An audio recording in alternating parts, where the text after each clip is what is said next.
ಎಲ್ಲರಿಗೆ ನಮಸ್ಕಾರ. Dear diploma students, ಸಾಕಷ್ಟು ಜನರು ನನಗೆ ಮೆಸೇಜ್ ಮಾಡ್ತಾಯಿದ್ರಿ, ಕಮೆಂಟ್ ಮಾಡ್ತಾಯಿದ್ರಿ. ಏನಂದರೆ ಮೇಡಮ್ NE ಬಗ್ಗೆ ಮಾಹಿತಿ ಕೊಡಿ, NE ಅಂದರೆ ಏನು, ಅಷ್ಟೇ ಅಲ್ಲದೆ ANS ಅಂದರೆ ಏನು ಅಂತ ನೀವು ಕೇಳ್ತಾಯಿದ್ರಿ. ಸೊ NE ಅಂದರೆ ಏನು ನಿಮಗೆ ಕ್ಲಿಯರಾಗಿ ನಾನು ಹೇಳಬೇಕಂದ್ರೆ, NE ಅಂದರೆ ನಾಟ್ ಎಲಿಜಿಬಲ್. ಸೊ NE ಅಂದರೆ ನಾಟ್ ಎಲಿಜಿಬಲ್. ಸೊ ಯಾವುದಾದ್ರೂ ಒಂದು ಸಬ್ಜೆಕ್ಟ್ನಲ್ಲಿ ನಿಮಗೆ suppose internal marks IA marks ನಿಮಗೆ less than IA marks less than 40%ಗಿಂತ ಕಡಿಮೆ ಬಂದಿದ್ದರೆ ಆ ಸಬ್ಜೆಕ್ಟ್ ನಿಮ್ಮದು ಫೇಲ್ ಅಂತ ಕನ್ಸಿಡರ್ ಮಾಡ್ತಾರೆ. So IA marks, so lab test ಇರ್ಬೋದು ಅಥವಾ ಥಿಯರಿ ಟೆಸ್ಟ್ ಇರ್ಬೋದು, ಇಂಟರ್ನಲ್ಸ್, ಅದರಲ್ಲಿ ನಿಮಗೆ ಸಪೋಸ್ 50 ಮಾರ್ಕ್ಸಿಗೆ ಅವ್ರು ಕಂಡಕ್ಟ್ ಮಾಡಿದರೆ ನಿಮಗೆ 20ಗಿಂತ ಕಡಿಮೆ, minimum marks for passing is 20. So 20ಗಿಂತ ಕಡಿಮೆ ಬಂದರೆ ಅದು ನಿಮಗೆ ಫೇಲ್ ಅಂತ ಕನ್ಸಿಡರ್ ಮಾಡ್ತಾರೆ. ಸೊ ಎವರೇಜ್ ಮಾರ್ಕ್ಸ್, ಸೊ ಎಲ್ಲ ಟೆಸ್ಟ್ ಮುಗಿದ್ಮೇಲೆ ಎವರೇಜ್ ತೊಗೊತಾರಲ್ಲ, ಸೊ ಎವರೇಜ್ ಸಪೋಸ್ 50ಗೆ 20ಗಿಂತ ಕಡಿಮೆ ಬಂದಿದ್ರೆ, ಸಪೋಸ್ 10 ಬಂದಿದ್ರೆ ಅಥವಾ 19 ಬಂದಿದ್ರೆ ಅದು ಫೇಲ್ ಅಂತ ಕನ್ಸಿಡರ್ ಮಾಡ್ತಾರೆ. ಸೊ ಅವಾಗ ಅದನ್ನು ಏನಂತ ಕನ್ಸಿಡರ್ ಮಾಡ್ತಾರೆ ಅಂದರೆ NE ಅಂತ ಹೇಳಿ ಮಾರ್ಕ್ ಮಾಡ್ತಾರೆ. ಸೊ NE ಅಂದರೆ ನಿಮಗೆ ಆ್ಯಕ್ಚುಲಿ ಆ ಸಬ್ಜೆಕ್ಟ್ನಲ್ಲಿ ನಿಮಗೆ ಲ್ಯಾಬ್ ಎಕ್ಸಾಮ್ ಕೂಡ್ಲಿಕ್ಕೆ ಅವಕಾಶ ಇರೋಂಗಿಲ್ಲ, ಅದು ಲ್ಯಾಬ್ ಇತ್ತಂದರೆ. ಆಮೇಲೆ ಫೈನಲ್ ಎಕ್ಸಾಮ್, ಥೇರಿ ಇತ್ತಂದರೆ ಥೇರಿ ಎಕ್ಸಾಮಿಗೂ ನಿಮಗೆ ಕೂಡ್ಲಿಕ್ಕೆ ಬರೋಂಗಿಲ್ಲ. ಸಪೋಸ್ ಆ ಸಬ್ಜೆಕ್ಟ್ನಲ್ಲಿ NE ಅಂತ ಮಾರ್ಕ್ ಆಗಿದ್ದರೆ IA ಮಾರ್ಕ್ಸ್ ನಿಮ್ಮದು ಲೆಸ್ ದ್ಯಾನ್ 40% ಇತ್ತಂದರೆ, ಲೆಸ್ ದ್ಯಾನ್ 40% ಇತ್ತಂದರೆ ಆ ಸಬ್ಜೆಕ್ಟ್ನಲ್ಲಿ ನಿಮಗೆ ಫೈನಲ್ ಎಕ್ಸಾಮ್ ಕೂಡ್ಲಿಕ್ಕೆ ಅವಕಾಶ ಇರೋಂಗಿಲ್ಲ.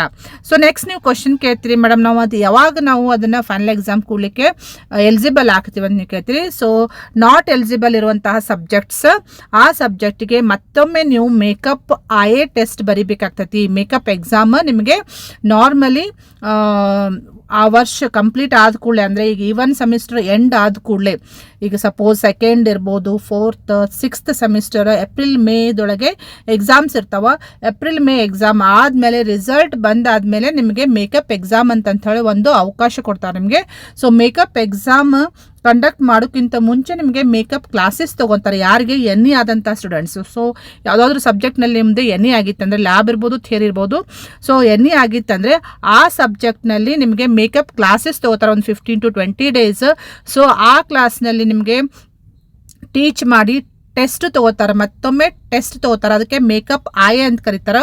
ಸೊ ಮೇಕಪ್ IAದಲ್ಲಿ ನೀವು ಮತ್ತೆ ಟೆಸ್ಟ್ ಕೊಟ್ಟು, ಮೇಕಪ್ IAದಲ್ಲಿ ಟೆಸ್ಟ್ ಕೊಟ್ಟು ಮಿನಿಮಮ್ ನೀವು ಮತ್ತೆ IA ಮಾರ್ಕ್ಸ್ ಎಷ್ಟು ತೊಗೋಬೇಕು, 40% ಆದರೂ ಮಾರ್ಕ್ಸ್ ತೊಗೋಬೇಕು. ಅಂದರೆ ಸಪೋಸ್ ನಿಮ್ಮದು IA ಮಾರ್ಕ್ಸ್ 50ಗೆ ತೊಗೊಂಡಿದ್ರೆ 20 ಮಾರ್ಕ್ಸ್ ತೊಗೋಬೇಕು, 20 ಮಾರ್ಕ್ಸ್. ಸಪೋಸ್ 60ಗೆ IA ಟೆಸ್ಟ್ ತೊಗೊಂಡಿದ್ರೆ ನೀವು ಮಿನಿಮಮ್ ಎಷ್ಟು ತೊಗೋಬೇಕಂದ್ರೆ 40% ಅಂದರೆ 24 ಮಾರ್ಕ್ಸ್ ತೊಗೋಬೇಕಾಗ್ತೈತಿ. ಸೊ ಮೇಕಪ್ IAದಲ್ಲಿ ನೀವು ಎಲಿಜಿಬಲ್ ಆದಮೇಲೆ, IAದಲ್ಲಿ ಮಾರ್ಕ್ಸ್ ಮಿನಿಮಮ್ ಮಾರ್ಕ್ಸ್ ಬಂದಾದಮೇಲೆ ನೀವು ಎಲಿಜಿಬಲ್ ಆಗ್ತೀರಿ ಫೈನಲ್ ಎಕ್ಸಾಮ ಕೂಡಲಿಕ್ಕೆ. So final exam makeup final exam June July ಮಂತಲ್ಲಿ ತೊಗೊತಾರೆ. ಸೊ ಅವಾಗ ನೀವು ಎಲಿಜಿಬಲ್ ಆಗ್ತೀರಿ, ಫೈನಲಿಗೆ ಎಕ್ಸಾಮ್ ಬರೀಲಿಕ್ಕೆ ಅವಕಾಶ ಇರ್ತದೆ ನಿಮಗೆ. ಓಕೆ, ಸೊ ಇದು ಭಾಳ ಇಂಪಾರ್ಟೆಂಟ್ ಇದೆ, ಇದ್ರ ಬಗ್ಗೆ ತಿಳ್ಕೊಳ್ರಿ. NE ಅಂದ್ರೇನು, ಆದಷ್ಟು ನೀವು ಯಾವುದೇ ಸಬ್ಜೆಕ್ಟ್ ಇರಲಿ, ಲ್ಯಾಬ್ ಇರಲಿ, ಥಿಯರಿ ಇರಲಿ, ಆದಷ್ಟು ಮಿನಿಮಮ್ 40% ಪಾಸಿಂಗ್ ಮಾರ್ಕ್ಸ್ ತೊಗೊಳ್ಳೇಬೇಕು. ಸಪೋಸ್ ಲೆಸ್ ದ್ಯಾನ್ 40% ನಿಮ್ದು ಬಂದರೆ, ಸಪೋಸ್ ನಿಮಗೆ ಎಕ್ಸಾಂಪಲ್ ಹೇಳ್ಕೊಂಡ್ರೆ 50ಗೆ 20 ಮಿನಿಮಮ್ ತೊಗೋಬೇಕು, 60ಗೆ 24 ಮಿನಿಮಮ್ ತೊಗೋಬೇಕು. ಸೊ ಇದಕ್ಕಿಂತ ಕಡಿಮೆ ಇತ್ತಂದರೆ ನಿಮಗೆ ಫೈನಲ್ ಎಕ್ಸಾಮ್ಗೆ ಕೂಡಲಿಕ್ಕೆ ಅವಕಾಶ ಇರೋಂಗಿಲ್ಲ. ಸೊ ನೀವು ಕೂಡಬೇಕಂದ್ರೆ ಎಲಿಜಿಬಲ್ ಆಗಬೇಕು, ಫಸ್ಟ್ ಮೇಕಪ್ IA ಬರೀಬೇಕು. ಮೇಕಪ್ IAದಲ್ಲಿ ಮೋರ್ ದ್ಯಾನ್ 40% ತೊಗೊಂಡು ಆಮೇಲೆ ಮೇಕಪ್ ಫೈನಲ್ ಎಕ್ಸಾಮ ನೀವು ಕೂಡಲಿಕ್ಕೆ ಅವಕಾಶ ಇರ್ತೈತಿ. Okay, so this is about NE. So next ANS ಅಂದರೆ, ಈಗ ANS ಅಂತಂದರೆ, ಸೊ ANS ಮೀನ್ಸ್ ಅಂದರೆ attendance not satisfied. So oppose attendance ನಿಮ್ಮದು 60%ಗಿಂತ ಕಡಿಮೆ ಇದ್ದರೆ, ಸೊ ಲೆಸ್ ದ್ಯಾನ್ 60% ಇತ್ತಂದರೆ ಆ ಸಬ್ಜೆಕ್ಟ್ನಲ್ಲಿ ನಿಮಗೆ ಎಕ್ಸಾಮ್ ಬರಲಿಕ್ಕೆ ಅವಕಾಶ ಇರೋಂಗಿಲ್ಲ. ಸೊ ಬರೀ ಎಕ್ಸಾಮ್ ಬರಲಿಕ್ಕೆ ಅವಕಾಶ ಇರೋದೆ ನಿಮಗೆ. Suppose internal IA marks eligible ಇದ್ದರು, IA ಮಾರ್ಕ್ಸ್ ನಿಮ್ಮದು ಮೋರ್ ದ್ಯಾನ್ 20 ಬಂದಿದ್ರು, ಅಂದರೆ 40%ಗಿಂತ ಜಾಸ್ತಿ ಬಂದಿದ್ರು ನಿಮ್ದು ಅಟೆಂಡೆನ್ಸ್ ಶಾರ್ಟೇಜ್ ಇದ್ದರೆ, ಲೆಸ್ ದ್ಯಾನ್ 60% ಇತ್ತಂದರೆ ಆವಾಗ ನಿಮಗೆ ಅದನ್ನು ಎಕ್ಸಾಮ್ ಆ ಸಬ್ಜೆಕ್ಟ್ನಲ್ಲಿ ಎಕ್ಸಾಮ್ ಬರಲಿಕ್ಕೆ ಅವಕಾಶ ಇರೋಂಗಿಲ್ಲ. ಮತ್ತು ಇನ್ನೊಂದು ಭಾಳ ಇಂಪಾರ್ಟೆಂಟ್ ಅಂದರೆ ನೆಕ್ಸ್ಟ್ ಸೆಮಿಸ್ಟ್ರಿಗೆ ನಿಮಗೆ ಹೋಗಲಿಕ್ಕೆ ಅವಕಾಶ ಇರೋಂಗಿಲ್ಲ. ಈಗ ಸಪೋಸ್ ಫಸ್ಟ್ ಸೆಮಿಸ್ಟ್ರಲ್ಲಿ ಯಾವುದಾದ್ರೂ ಒಂದು ಸಬ್ಜೆಕ್ಟ್ನಲ್ಲಿ ನೀವು ಅಟೆಂಡೆನ್ಸ್ ಶಾರ್ಟೇಜ್ ಇದ್ದರೆ ಆ ಸಬ್ಜೆಕ್ಟಿದ್ದು ಎಕ್ಸಾಮ್ ಬರಲಿಕ್ಕೆ ಬರೋಂಗಿಲ್ಲ. ಉಳಿದ ಸಬ್ಜೆಕ್ಟ್ ನೀವು ಬರಿಬೋದು, ಉಳಿದ ಸಬ್ಜೆಕ್ಟ್ದು ಎಕ್ಸಾಮ್ ಬರೆದು ನೀವು ಪಾಸ್ ಮಾಡ್ಕೋಬೋದು. ಬಟ್ ಯಾವುದಾದ್ರೂ ಒಂದು ಪರ್ಟಿಕ್ಯುಲರ್ ಸಬ್ಜೆಕ್ಟ್ನಲ್ಲಿ ನಿಮ್ಮದು ಅಟೆಂಡೆನ್ಸ್ ಶಾರ್ಟೇಜ್ ಇದ್ದರೆ ಆ ಸಬ್ಜೆಕ್ಟಿಗೆ ನೀವು ಎಕ್ಸಾಮ್ ಬರಲಿಕ್ಕೆ ಎಲಿಜಿಬಲ್ ಇರೋಂಗಿಲ್ಲ. ANS ಅಂತಂಥೇಳಿ ಮಾರ್ಕ್ ಮಾಡಿಬಿಡ್ತಾರೆ, ನಿಮಗೆ ಹಾಲ್ ಟಿಕೆಟ್ನಲ್ಲಿ ಮೆನ್ಷನ್ ಆಗಿರ್ತೈತಿ. ಬಟ್ ಪ್ರಾಬ್ಲಮ್ ಏನಾಗ್ತದೆ ಅಂದರೆ ನಿಮಗೆ ಫಸ್ಟ್ ಸೆಮಿಸ್ಟರ್ದು ಮುಗಿದ ಮೇಲೆ ಸೆಕೆಂಡ್ ಸೆಮಿಸ್ಟರ್ಗೆ ನಿಮಗೆ ಹೋಗ್ಲಿಕ್ಕೆ ಆಗಂಗಿಲ್ಲ. So second semester you are not eligible to attend the classes. So next ನೀವು ಯಾವಾಗ ಅಡ್ಮಿಷನ್ ತೊಗೋಬೇಕಾದ್ರೆ again you have to take the admission for first semester only.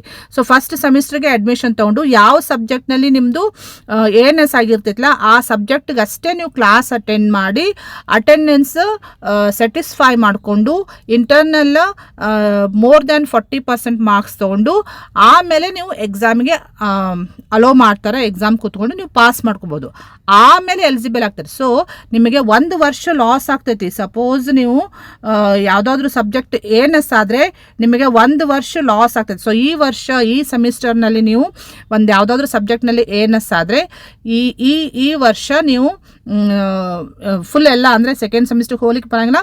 ಒಮ್ಮೆ ಡೈರೆಕ್ಟ್ ಯಾವಾಗ ತೊಗೋಬೇಕಂದ್ರೆ ನೀವು ಅಡ್ಮಿಷನ್ನ ಥರ್ಡ್ ಸೆಮಿಸ್ಟ್ರಿಗೆ ನಿಮ್ಮ ಫ್ರೆಂಡ್ಸ್ ಎಲ್ಲ ಥರ್ಡ್ ಸೆಮಿಸ್ಟ್ರಿಗೆ ಹೋಗಿರ್ತಾರೆ. ಬಟ್ ನೀವು ಫಸ್ಟ್ ಸೆಮಿಸ್ಟ್ರಿಗೆ ನೀವು ಅಡ್ಮಿಷನ್ ತೊಗೋಬೇಕು. Again you have to take the admission in first semester and you have to write the exam for which you have got ANS subject. So ಆ ಸಬ್ಜೆಕ್ಟ್ನಲ್ಲಿ ಯಾವ ಸಬ್ಜೆಕ್ಟ್ನಲ್ಲಿ ನಿಮಗೆ ANS ಇರ್ತೈತಲ್ಲ ಆ ಸಬ್ಜೆಕ್ಟ್ ಒಂದೇ ನೀವು ಕ್ಲಾಸ್ ಅಟೆಂಡ್ ಮಾಡಿ ನೀವು ಅದನ್ನು ಕ್ಲಿಯರ್ ಮಾಡ್ಕೋಬೇಕಾಗ್ತದೆ. ಬಟ್ 1 ವರ್ಷ ಲಾಸ್ ಆಗ್ತೈತಿ. ಸೊ ಇದನ್ನು ನೆನಪಿಟ್ಟುಕೊಡ್ರಿ. ಸೊ ಅದಕ್ಕೆ ನಿಮಗೆ ಹೇಳೋದು ಯಾವುದೇ ಕಾರಣಕ್ಕೂ ಕ್ಲಾಸ್ ಮಿಸ್ ಮಾಡಬೇಡ್ರಿ. ರೆಗ್ಯುಲರ್ ಆಗಿ ಕ್ಲಾಸಸ್ ಅಟೆಂಡ್ ಮಾಡಿರಿ. ಸಿ ದ್ಯಾಟ್ ಮಿನಿಮಮ್ ನಿಮ್ಮದು ಅಟೆಂಡೆನ್ಸ್ 75% ಆದರೂ ಇರಲೇಬೇಕು. ಅಂದರೆ ನಿಮಗೆ ಅಲೋ ಮಾಡ್ತಾರೆ ಎಕ್ಸಾಮಿಗೆ. ಸಪೋಸ್ ಲೆಸ್ ದೆನ್ 75% ಬಂತಂದರೆ, ಸೊ ಲೆಸ್ ದೆನ್ 75 ಅಂದರೆ 60 to 75% ಬಂತಂದರೆ ನಿಮಗೆ ಯಾವುದೋ ಒಂದು ವ್ಯಾಲಿಡ್ ರೀಸನ್ ಇತ್ತಂದರೆ ನೀವೇನೋ NCC ಹೋಗಿದ್ರೆ ಅಥವಾ NSSಗೆ ಹೋಗಿದ್ರೆ ಅಥವಾ ಏನಾದರೂ ಮೆಡಿಕಲ್ ಪ್ರಾಬ್ಲಮ್ಸ್ ಇದ್ದರೆ ಅಂಥ ಕೇಸ್ನೊಳಗೆ ಅಷ್ಟೇ ನಿಮಗೆ ಕನ್ಸಿಡರ್ ಮಾಡಿ ನಿಮಗೆ ಅಟೆಂಡೆನ್ಸ್ ಕೊಡ್ತಾರೆ. ಬಟ್ ಲೆಸ್ ದೆನ್ 60% ಬಂತಂದರೆ ಅವಾಗ ಮಾತ್ರ ನಿಮಗೆ ಯಾವುದೇ ಕಾರಣಕ್ಕೂ ಅಟೆಂಡೆನ್ಸ್ ಕೊಡೋಂಗಿಲ್ಲ. ಅದು ANS ಆಗ್ತೈತಿ. ANS ಅಂತ ಆದರೆ ನಿಮಗೆ 1 ವರ್ಷ ಲಾಸ್ ಆಗ್ತೈತಿ. 1 ವರ್ಷ ನೀವು ವೇಟ್ ಮಾಡಬೇಕಾಗ್ತೈತಿ ನೆಕ್ಸ್ಟ್ ನೀವು ಅಡ್ಮಿಷನ್ ತೊಗೋಬೇಕಂದ್ರೆ. ಬಟ್ ಏನು ಒಂದು ಅವಕಾಶ ಅಂದ್ರೇನು, ಬೇರೆ ಸಬ್ಜೆಕ್ಟ್ಸಿಗೆಲ್ಲ ನಿಮ್ದು ANS ಆಗಿರದೆ ಹೋದರೆ ಆ ಸಬ್ಜೆಕ್ಟ್ಸಿಗೆ ಎಕ್ಸಾಮ್ ಬರೆದು ನೀವು ಕ್ಲಿಯರ್ ಮಾಡ್ಕೋಬೋದು. ಬಟ್ ಯಾವ ಸಬ್ಜೆಕ್ಟ್ನಲ್ಲಿ ನಿಮ್ಮದು ಶಾರ್ಟೇಜ್ ಆಫ್ ಅಟೆಂಡೆನ್ಸ್ ಇರ್ತೈತಲ್ಲ ಆ ಸಬ್ಜೆಕ್ಟ್ಗೆ ನೀವು ನೆಕ್ಸ್ಟ್ ಇಯರ್ಗೆ ಕ್ಲಾಸ್ ಅಟೆಂಡ್ ಮಾಡಿಕೊಂಡು ಅದನ್ನು ಕ್ಲಿಯರ್ ಮಾಡ್ಕೋಬೋದು. ಸೊ 1 ವರ್ಷ ಲಾಸ್ ಆಗಬಾರ್ದಂದ್ರೆ ನೀವೇನು ಮಾಡ್ಬೇಕಂದ್ರೆ ಎಲ್ಲ ಕ್ಲಾಸನ್ನು ಸರಿಯಾಗಿ ಅಟೆಂಡ್ ಮಾಡಿರಿ. See that you should get the attendance more than 75%. So ಇದು ಭಾಳ ಇಂಪಾರ್ಟೆಂಟ್ ಇದೆ. NE ಮತ್ತು ANS ಬಗ್ಗೆ ಮಾಹಿತಿ ನಿಮಗೆ ಗೊತ್ತಿರಬೇಕು. ಗೊತ್ತಿರಲಾರ್ದೆ ನೀವೇನಾದರೂ ಮಿಸ್ಟೇಕ್ ಮಾಡಿದರೆ ನಿಮಗೆ ಎಕ್ಸಾಮಿಗೆ ಅಲೋ ಮಾಡೋಂಗಿಲ್ಲ. 1 ವರ್ಷ ಲಾಸ್ ಆಗುವಂತಹ ಚಾನ್ಸಸ್ಸು ಇರ್ತಾವೆ. ಸೊ ಆ ರೀತಿ ತಪ್ಪು ಮಾಡೋಕ್ಕೆ ಹೋಗಬೇಡ್ರಿ. ಕರೆಕ್ಟಾಗಿ ಕ್ಲಾಸ್ ಅಟೆಂಡ್ ಮಾಡಿರಿ, ಕರೆಕ್ಟಾಗಿ ಇನ್ಸ್ಟ್ರಕ್ಷನ್ಸ್ ಫಾಲೋ ಮಾಡಿರಿ ನಿಮ್ಮ ಟೀಚರ್ಸ್ ಹೇಳಿದ್ದು. ಮತ್ತು ಇಂಟರ್ನಲ್ ಮಾರ್ಕ್ಸ್ ಚೆನ್ನಾಗಿ ಸ್ಕೋರ್ ಮಾಡಿಕೊಡ್ರಿ. ಇಂಟರ್ನಲ್ ಮಾರ್ಕ್ಸ್ ನೀವು ಚೆನ್ನಾಗಿ ಸ್ಕೋರ್ ಮಾಡಿಕೊಂಡ್ರೆ ನೆಕ್ಸ್ಟ್ ಫೈನಲ್ ಎಕ್ಸಾಮ್ದಲ್ಲಿ ಸ್ಕೋರ್ ಮಾಡ್ತೀರಿ ಮತ್ತು ರಿಸಲ್ಟ್ ಭಾಳ ಚೆನ್ನಾಗಿ ಬರ್ತೈತಿ. CGPA ನಿಮ್ಮದು ಒಳ್ಳೆ ಸ್ಕೋರ್ ಬರ್ತೈತಿ. ಓಕೆ, ಸೊ ಈ ರೀತಿ ನಿಮಗೆ ಹೆಲ್ಪ್ ಆಗಲಿ ಅಂತಂತ ಹೇಳಿ ನಾನು ಈ ವಿಡಿಯೋ ಶೇರ್ ಮಾಡ್ತಾ ಇದ್ದೀನಿ. ಈ ವಿಡಿಯೋ ನಿಮಗೆ ಯೂಸ್ಫುಲ್ ಅನಿಸಿತ್ತಂದರೆ ನಿಮ್ಮ ಫ್ರೆಂಡ್ ಸರ್ಕಲ್ದವ್ರಿಗೂ ಶೇರ್ ಮಾಡಿರಿ, ಅವ್ರಿಗೆ ಹೆಲ್ಪ್ ಮಾಡೋದಾಗ್ತೈತಿ. ಮತ್ತು ಇದೇ ರೀತಿ ಡಿಪ್ಲೊಮಾ ರಿಲೇಟೆಡ್ ಎನಿ ಅಪ್ಡೇಟ್ಸ್ ಇರ್ಬೋದು, ಜಾಬ್ ಇರ್ಬೋದು, ಸ್ಕಾಲರ್ಶಿಪ್ ಇರ್ಬೋದು, ಯಾವುದೇ ರೀತಿ ಅಪ್ಡೇಟ್ಸ್ಗಾಗಿ ಈ ಚಾನಲ್ಗೆ ನೀವು ಸಬ್ಸ್ಕ್ರೈಬ್ ಮಾಡಿರದೆ ಹೋದರೆ ಚಾನಲ್ಗೆ ಸಬ್ಸ್ಕ್ರೈಬ್ ಮಾಡಿಕೊಂಡು press the bell icon for immediate notification. Okay, thank you dear students.